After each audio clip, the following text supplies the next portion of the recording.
जय हिंद प्यारे साथियों।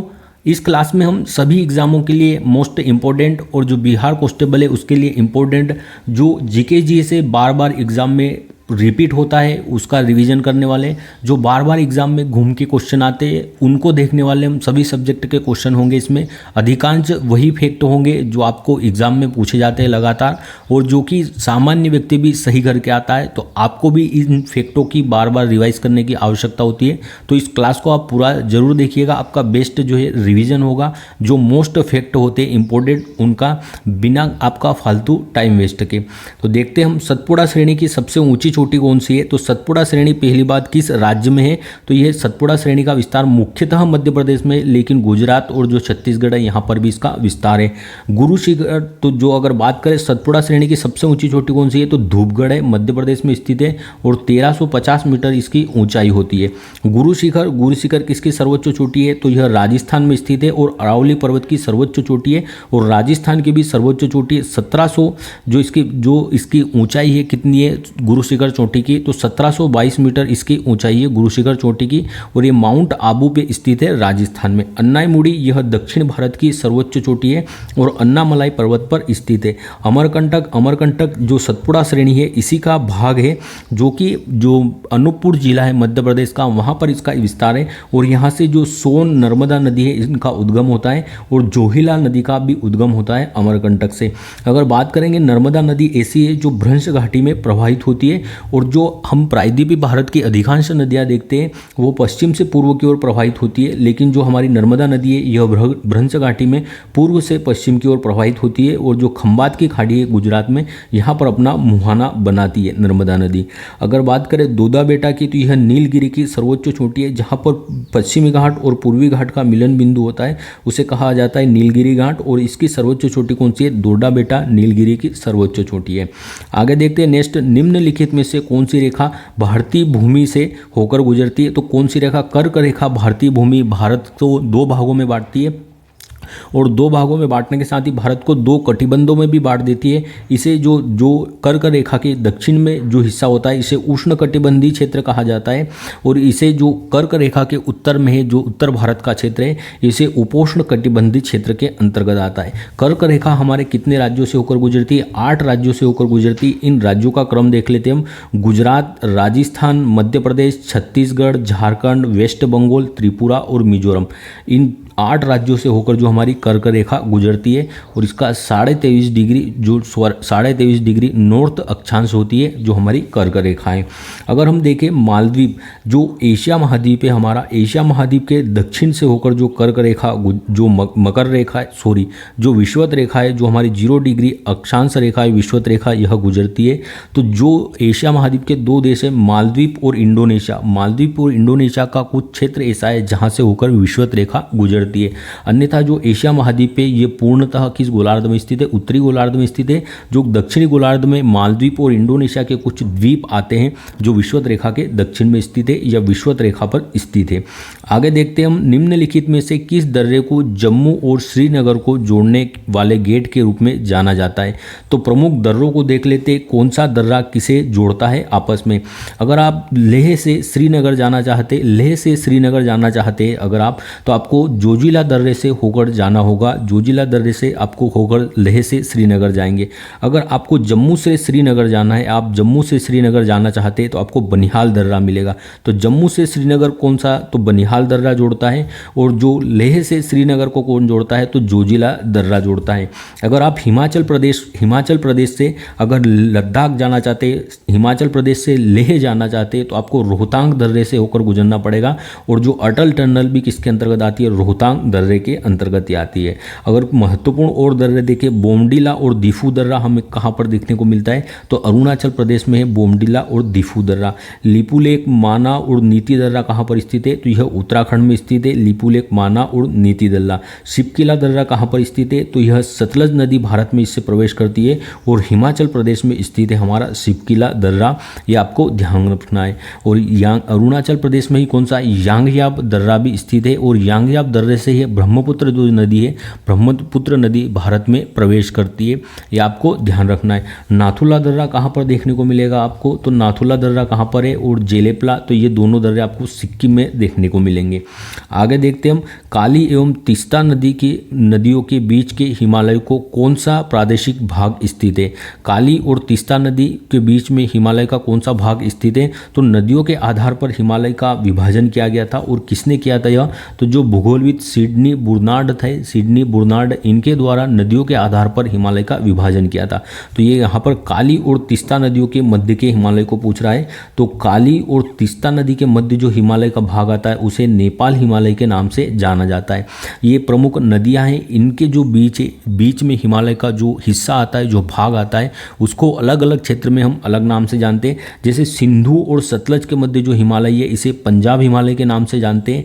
सतलज और काली के मध्य जो हिमालय है इसे कुमायूं हिमालय के नाम से जाना जाता है। उत्तराखंड में मुख्यतः इसका विस्तार है। काली और तीस्ता नदी के मध्य जो हिमालय है उसे नेपाल हिमालय के नाम से जानते हैं। और नेपाल हिमालय में ही विश्व की सबसे ऊंची चोटी जो माउंट एवरेस्ट है यह स्थित है। और माउंट एवरेस्ट को ही सागर माथा नेपाल में किस नाम से जाना जाता है, तो सागर माथा के नाम से जाना जाता है।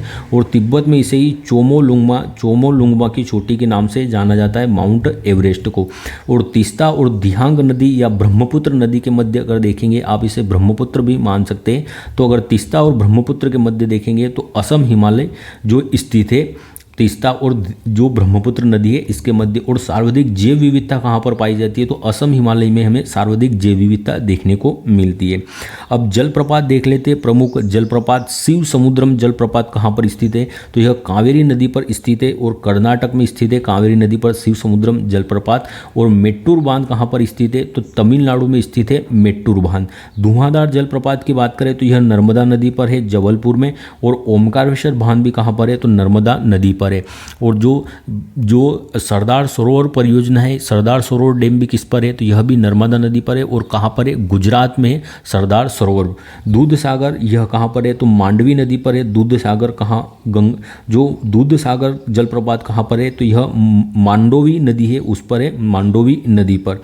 गरसोप्पा जलप्रपात की बात करेंगे तो शरावती नदी पर है। और कहाँ पर है, कर्नाटक में। कहाँ पर है, जो गरसोप्पा जलप्रपात है यह शरावती नदी पर है। और कहाँ पर है, कर्नाटक में। और इसे ही महात्मा गांधी जो है जलप्रपात के नाम से भी जाना जाता है, गरसोप्पा जलप्रपात को।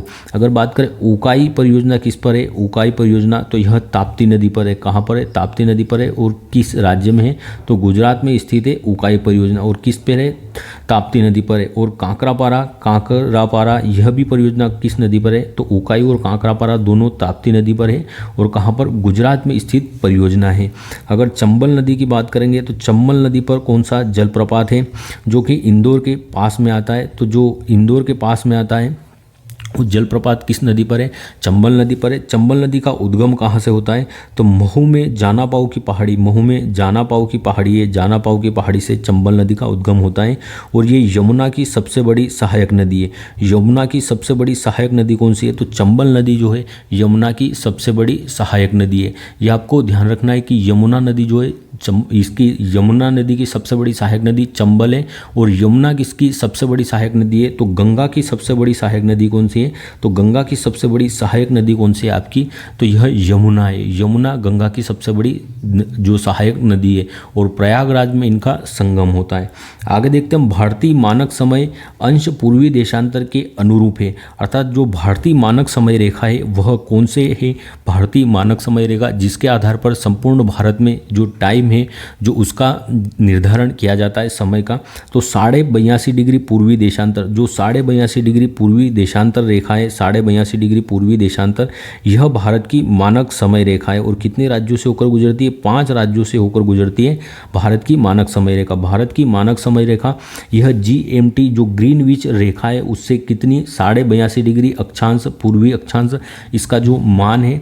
और ये कहाँ से, नैनी से गुजरती है। कहाँ पर, जो प्रयागराज जो कि उत्तर प्रदेश में नैनी है, यहाँ से यह गुजरती है। और कितने राज्यों से होकर गुजरती है, 5 राज्य, उत्तर प्रदेश, मध्य प्रदेश, छत्तीसगढ़ छत्तीसगढ़, उड़ीसा और आंध्र प्रदेश, इन 5 राज्यों से होकर जो मानक समय रेखा है यह गुजरती है। और 82.5 डिग्री पूर्वी जो देशांतर है वह हमारी मानक समय रेखा है।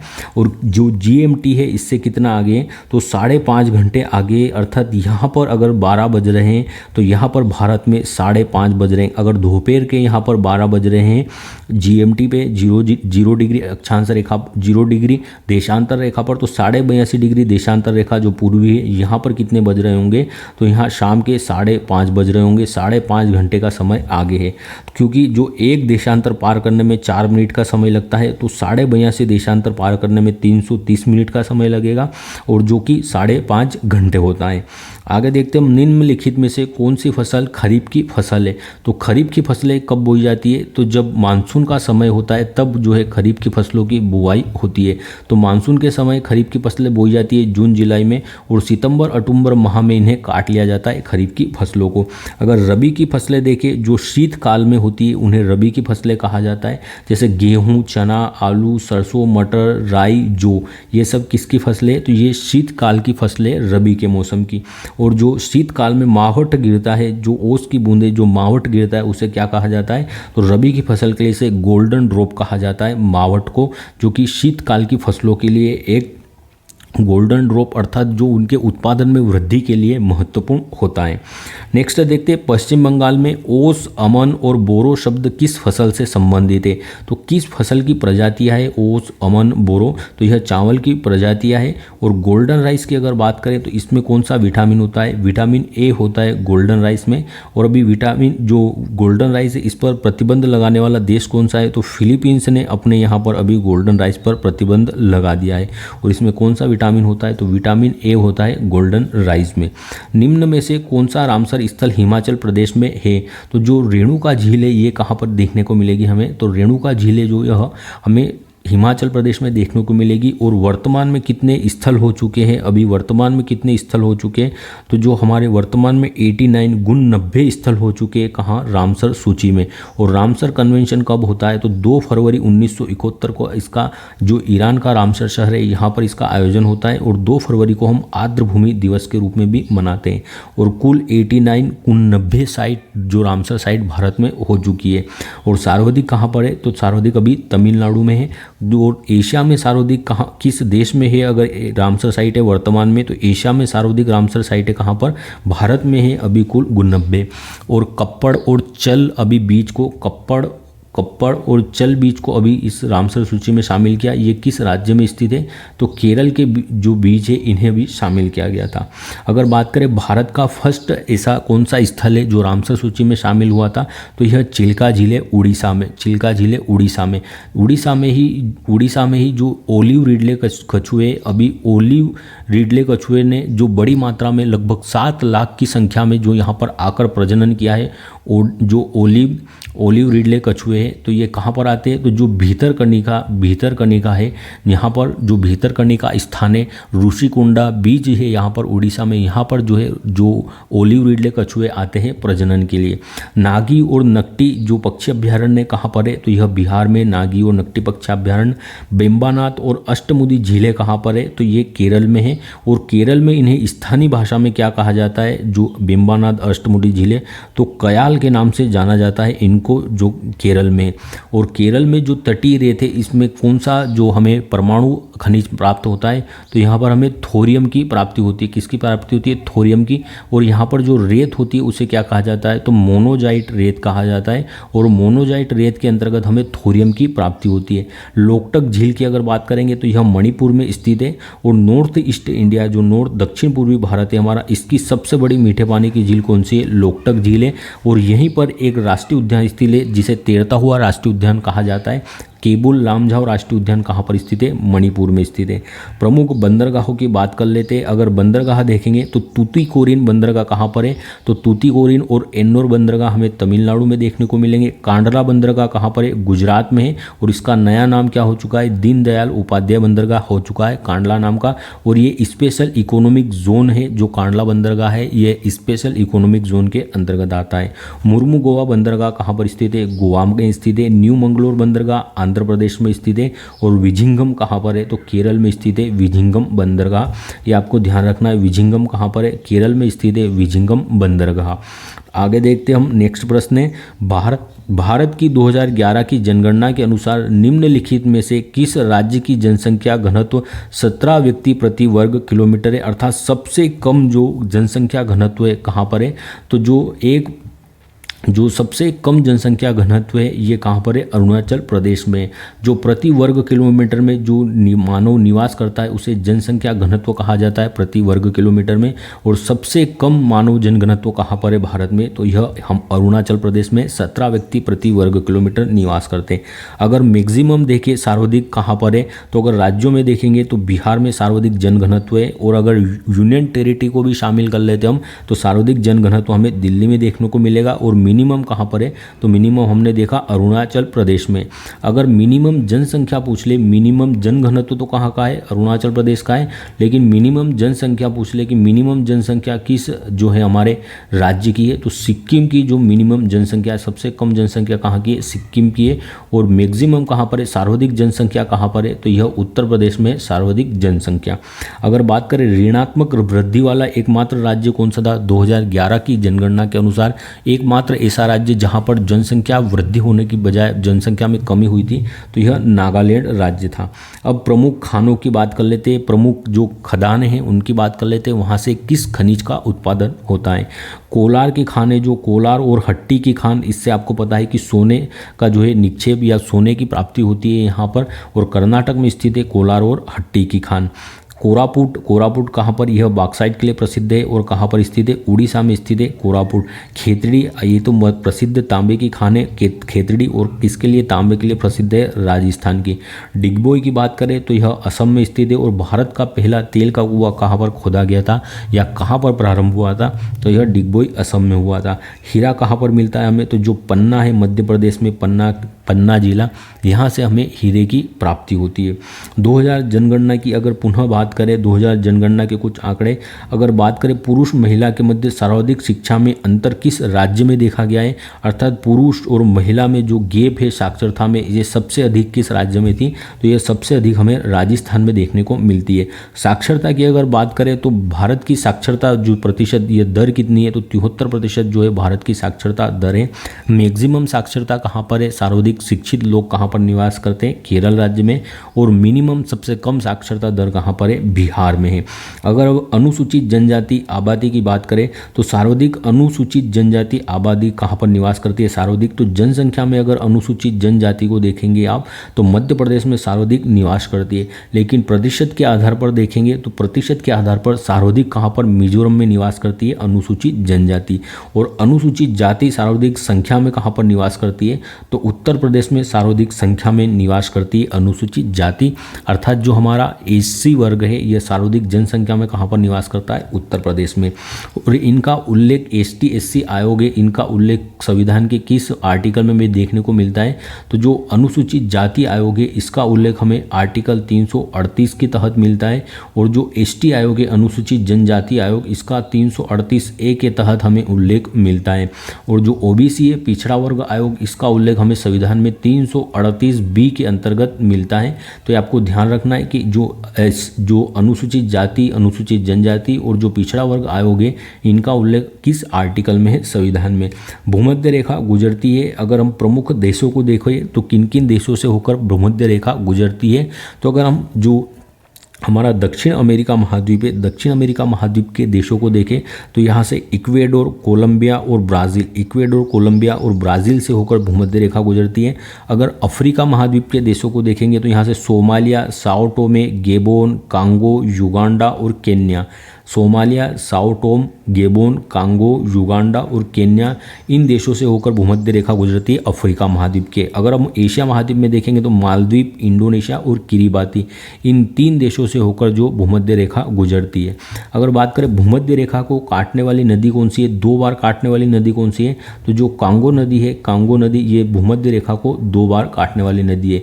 और अगर देखेंगे हम 2 बार काटने वाली नदी है कांगो भूमध्य रेखा को, और यहाँ पर कौन सी जनजाति पाई जाती है, जो कांगो बेसिन है यहाँ पर। तो जो पिग्मी जनजाति है, पिग्मी जनजाति कहाँ पर निवास करती है, तो पिग्मी जनजाति कांगो में, जो कांगो नदी बेसिन है यहाँ पर निवास करती है।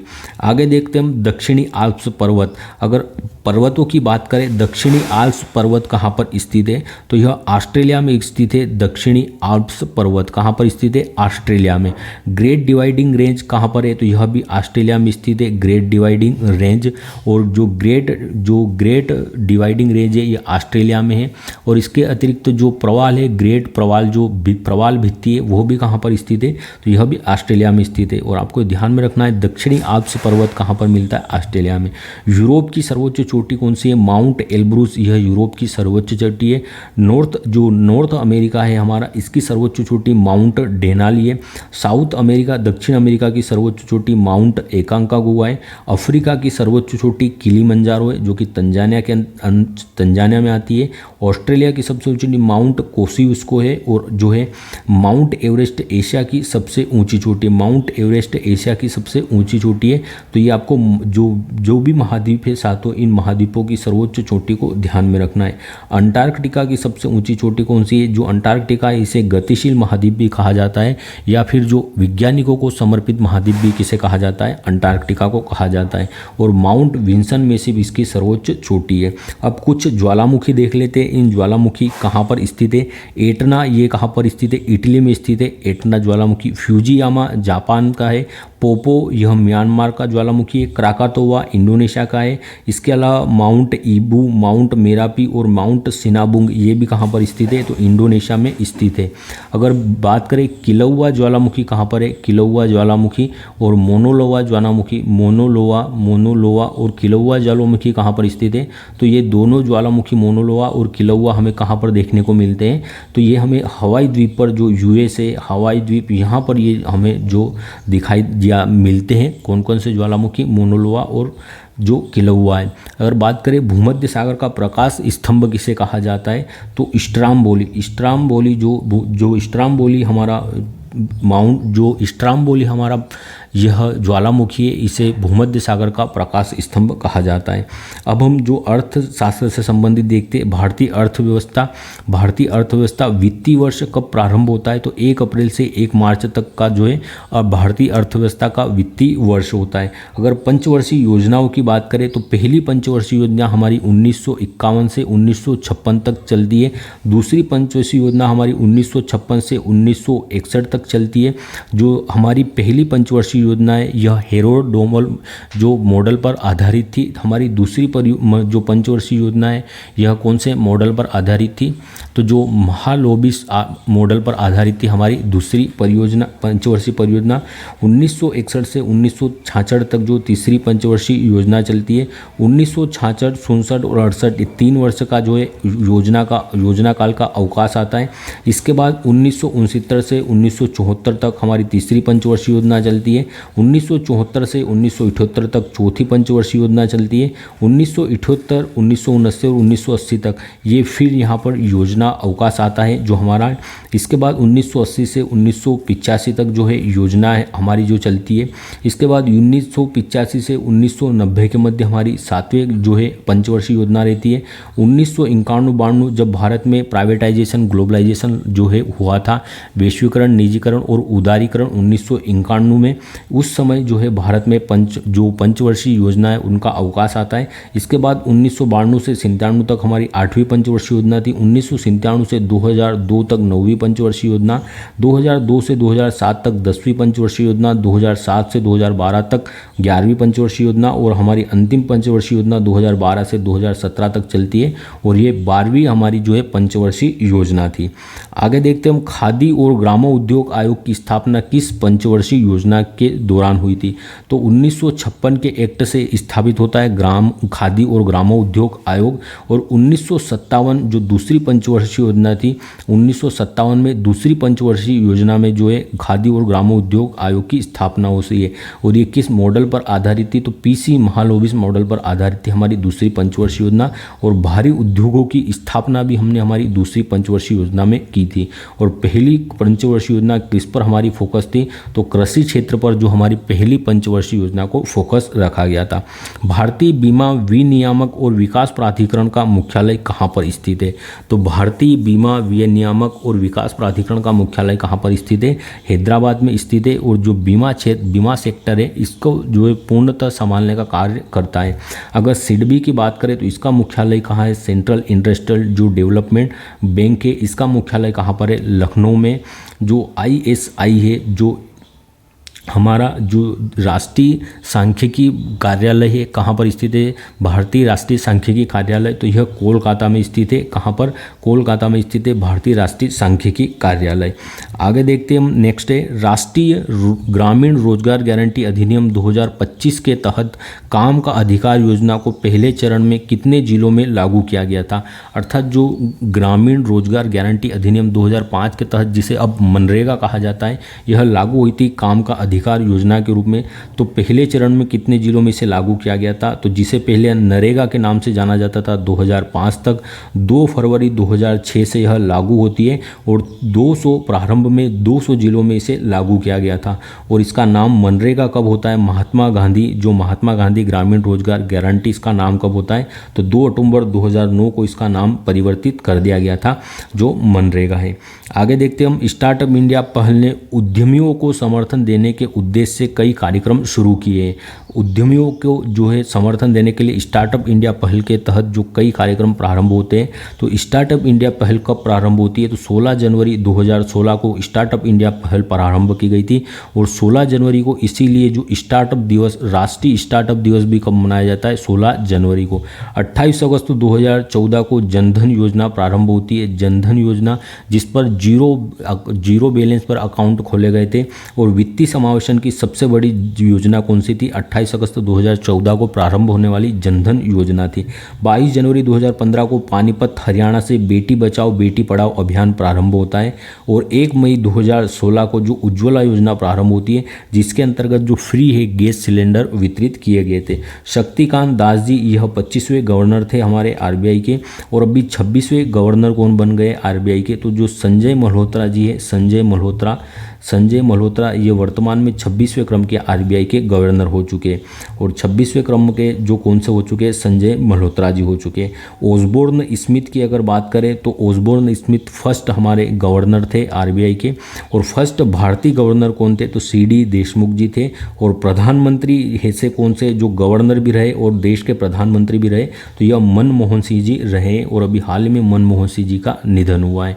तो ये मोस्ट इम्पोर्टेंट कुछ क्वेश्चन थे या मोस्ट इम्पोर्टेंट जो बार बार सवाल जहाँ से एग्ज़ाम में पूछे जाते हैं उसका रिवीजन किया है। ऐसी ही क्लास है आगे भी आपके लिए लाता रहूँ। इसलिए आप अपना कमेंट बॉक्स में अपना रिव्यू जरूर दें कि आपको क्लास कैसी लगी रिवीजन के पर्पज़ से। और बिहार कांस्टेबल के लिए तो यह महत्वपूर्ण होने ही वाली है GK GS की दृष्टि से। धन्यवाद, जय हिंद। हम जल्द ही मिलते हैं अगले वीडियो में।